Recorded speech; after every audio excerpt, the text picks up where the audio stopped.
Kalau kita dalam rangka berjalan mencari nafkah, dalam rangka berjalan melakukan tugas-tugas agama, tugas-tugas negara, tugas-tugas mulia, iya. Tapi kalau orang di lautan itu berpesta pora, naik kapal pesiar, dia kemudian pesta-pesta, nah itu lain, kan begitu. Secara kasat mata saja kita bisa bedakan. Jadi maksudnya di situ adalah sejauh niat kita baik, niat kita ikhlas, berada di situ tidak dengan tujuan macam-macam, ya termasuk yang mencari nafkah saja. Nah, itu termasuk orang-orang yang mati syahid itu di situ. Ya, tentu tidak termasuk orang-orang yang ya berbuat maksiat dalam tujuan perjalanannya itu. Baik, pertanyaan yang pertama, silakan dibuka surat Al-Baqarah ayat 214. Surat Al-Baqarah ayat 214 itu Allah berfirman, am hasibtum an tadkhulul jannah, apakah kalian mengira bahwa kalian dengan mudahnya akan Allah masukkan ke dalam surga, walamma ya'tikum mathalul ladina khalau min qablikum, padahal belum datang kepada kalian cobaan-cobaan sebagaimana yang pernah dialami oleh orang-orang sebelum kalian, yang cobaannya berat, maksudnya ujiannya berat. Masathumul ba'sa wadh-dharra, orang-orang dulu itu menimpa kepada mereka ba'sa.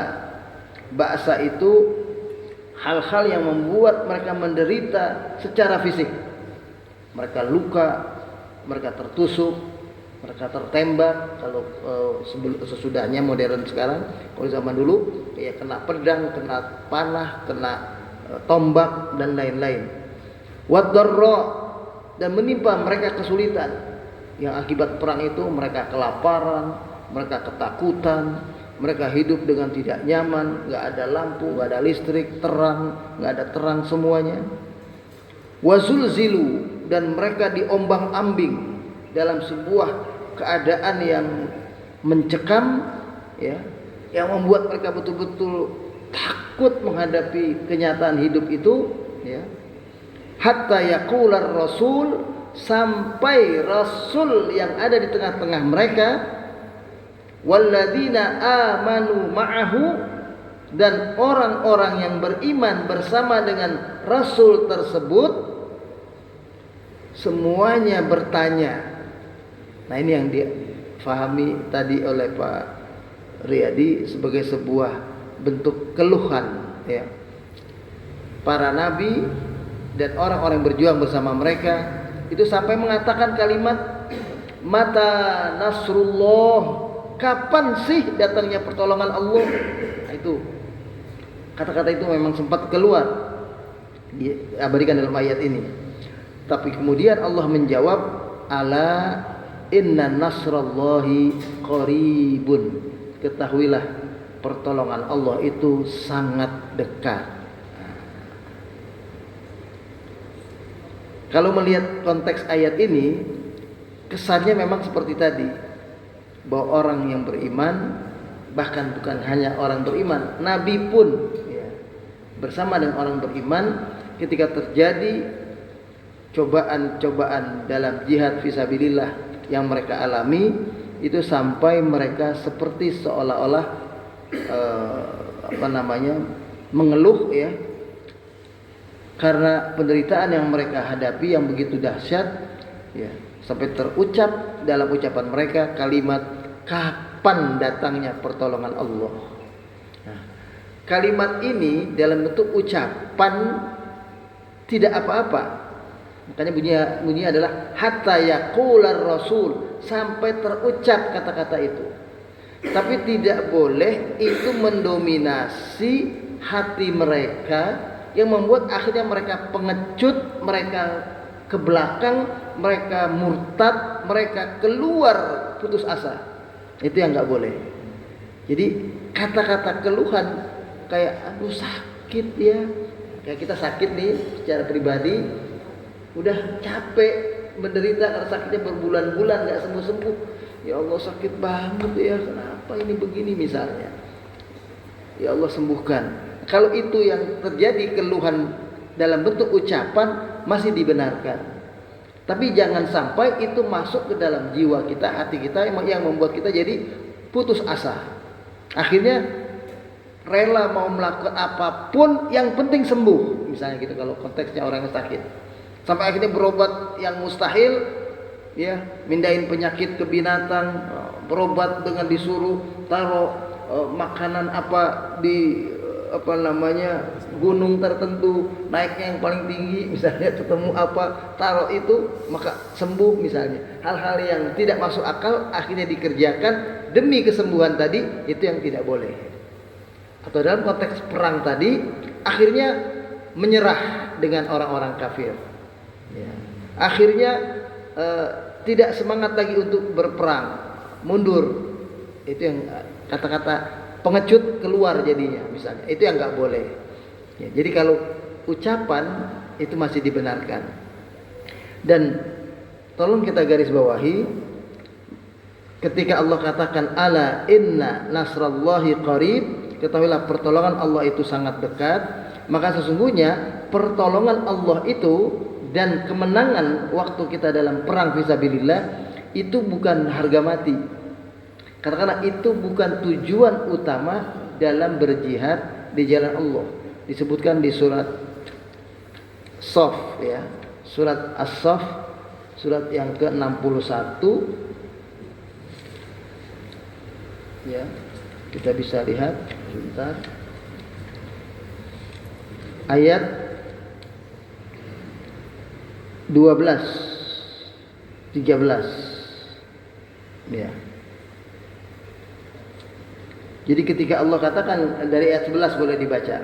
Dari ayat bahkan dari ayat 10. Ketika Allah perintahkan kita berjihad di jalan Allah dengan harta, ya, dengan nyawa, yang tujuannya adalah untuk tunjikum min adzabin alim, di ayat 10. Menyelamatkan kalian dari azab Allah, dari azab yang pedih. Jadi perang itu sendiri bertujuan supaya kita selamat dari azab Allah. Baik azab di dunia, karena kalau kita kalah dalam perang, ya, kita akan dikuasai oleh penjajah, ya. Atau azab di akhirat, kita ketika berperang putus asa lalu mati dalam putus asaan, itu juga ada azabnya. Atau tidak berperang, akhirnya kita juga kalah, lalu kita wafat dalam keadaan tidak melawan.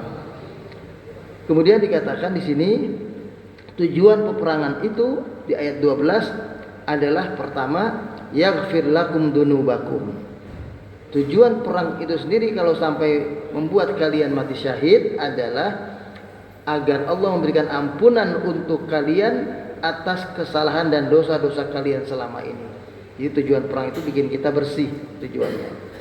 Lalu yang kedua, wa yudkhilkum jannatin tajri min tahtihal anhar, agar kalian Allah masukkan ke dalam surga yang mengalir di bawahnya sungai. Wa masakin thayyibatan fi jannati adan, dan tempat tinggal yang indah, yang nyaman yang ada di dalam surga Aden. Dzalikal fauzul azim, itulah kemenangan sejati orang yang berjihad. Jadi kita dalam berjihad di jalan Allah, tujuan utamanya ini agar Allah ampuni dan agar Allah masukkan ke dalam surga. Wa ukhra tuhibbunaha, hal lain yang juga kita dambakan kalau dalam berperang, pengennya, kata Allah, nasru minallah wa fathun qarib, turunnya segera pertolongan Allah dan kemenangan yang dekat. Nah, jadi di ayat ini dikatakan turunnya pertolongan Allah dan kemenangan yang dekat adalah hal lain yang didambakan, ya, oleh setiap orang yang berperang di jalan Allah, bukan tujuan utama. Jangan jadikan ini sebagai tujuan utama. Ya, kalau dalam bahasa Arab, jangan jadikan dia sebagai al-ghayah. Ya. Al-ghayah, tujuan akhirnya adalah yaghfir lakum dunubakum wa yudkhilkum jannatin tajri min tahtihal anhar, agar Allah ampuni dosa dan kesalahan kita dan Allah masukkan kita ke dalam surga. Itu tujuan akhirnya. Bukan tujuan akhirnya kemenangan. Kemenangan itu, pertolongan Allah itu adalah hal lain yang didambakan oleh orang yang berperang di jalan Allah, kemenangan. Jadi kalau belum menang, hal lain itu belum kita peroleh.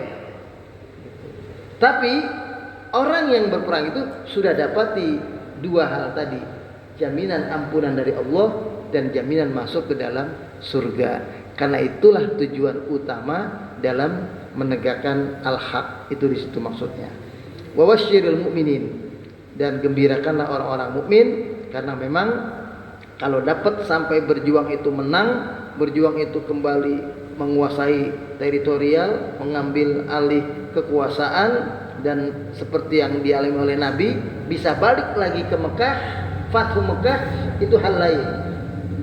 Ya, karena banyak para sahabat Nabi yang tidak mengalami itu, gugur dalam perang Badar, gugur dalam perang Uhud, dalam perang Ahzab, mereka tidak mengalami Fathu Mekah.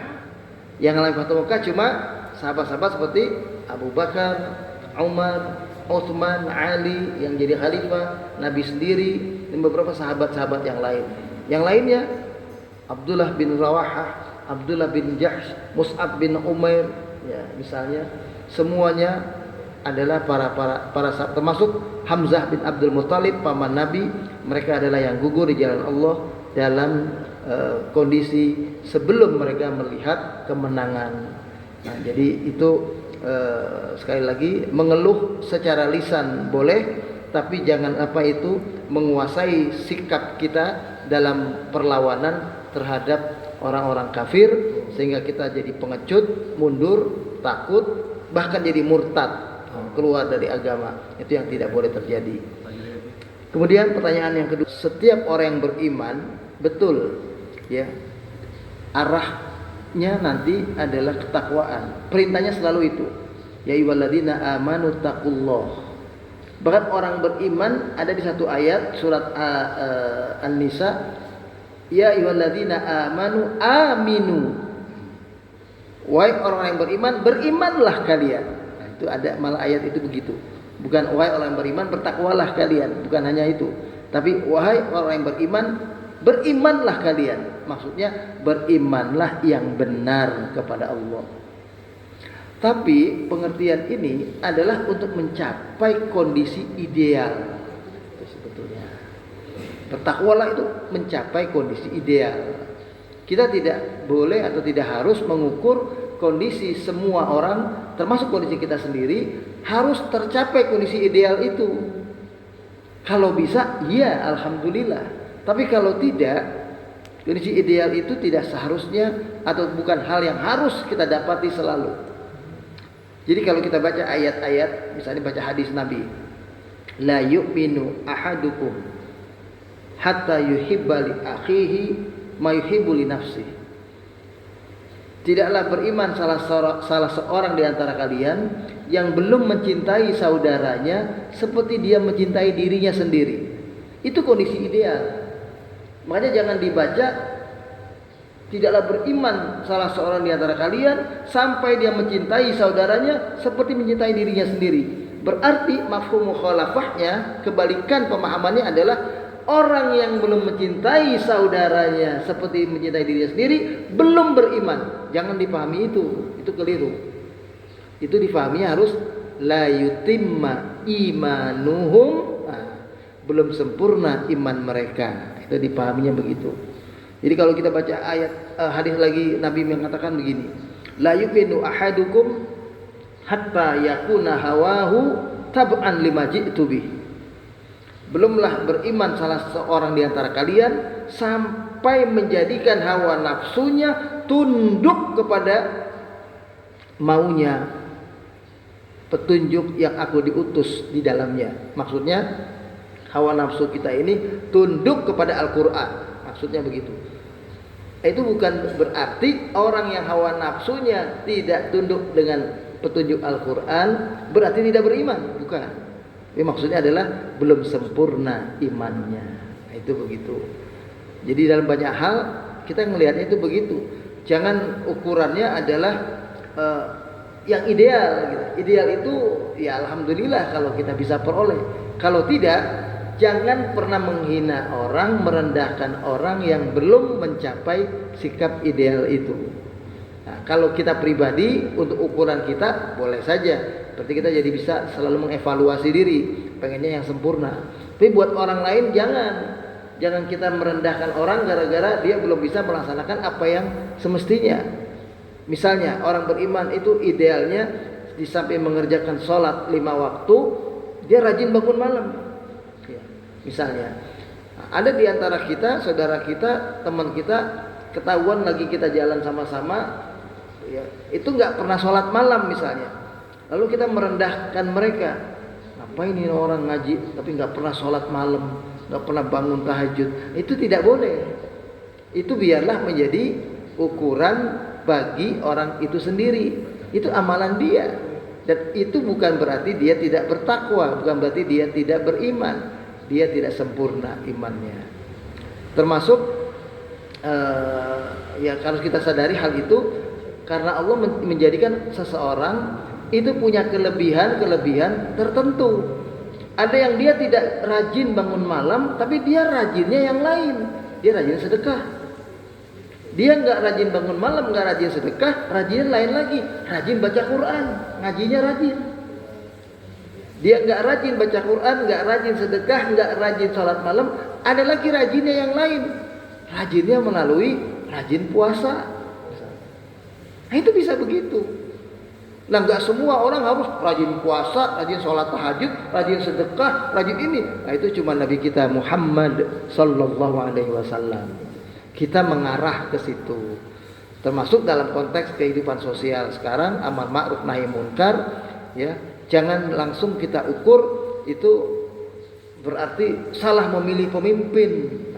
Nggak juga langsung begitu. Kepemimpinan siapapun tidak akan sempurna, tetap ada kekurangannya. Cuma ketika kita menyoroti hanya kekurangannya, pasti kurang terus. Tapi kalau kita menyoroti semuanya dengan kacamata yang adil, ada kelebihannya, ada kekurangannya. Yang penting niatnya adalah berpihak kepada kebenaran. Sang pemimpin itu mencoba membela rakyatnya, berada di belakang rakyatnya, berada di belakang kebenaran. Itu aja yang paling penting. Ya, lihat maksud dan tujuannya. Kalau hasilnya, ya siapapun pemimpin nggak akan bisa. Termasuk di zaman khalifah-khalifah. Jangan disangka Khalifah Umar bin Khattab tidak ada kekurangannya. Ada, ya setelah dilaporin bahwa beliau ada kekurangannya ternyata. Misalnya sampai beliau akhirnya terpaksa kalau bahasa sekarang itu nyusup mencari apa sih kekurangan kepemimpinannya, ya sampai akhirnya dia mendengar dialog, misalnya ada 2 orang anak dan ibu, ya itu yang didengar oleh beliau sedang berdialog, ya mau mencampur jualan air susunya dengan air.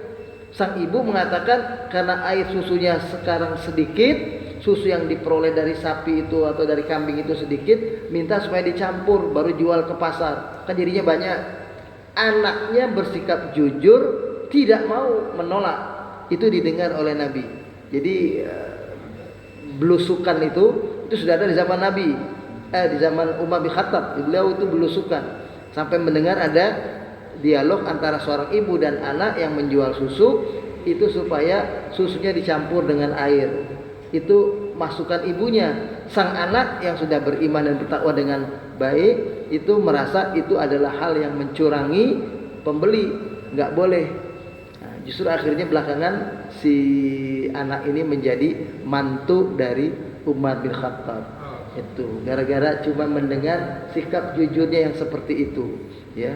Dan dari pernikahan keduanya lahirlah cucu, bukan anak ya, cucunya nanti menjadi Umar bin Abdul Aziz. Itu dalam riwayat itu begitu. Akhirnya menjadi sosok pemimpin yang juga bertakwa luar biasa. Nah itu begitu.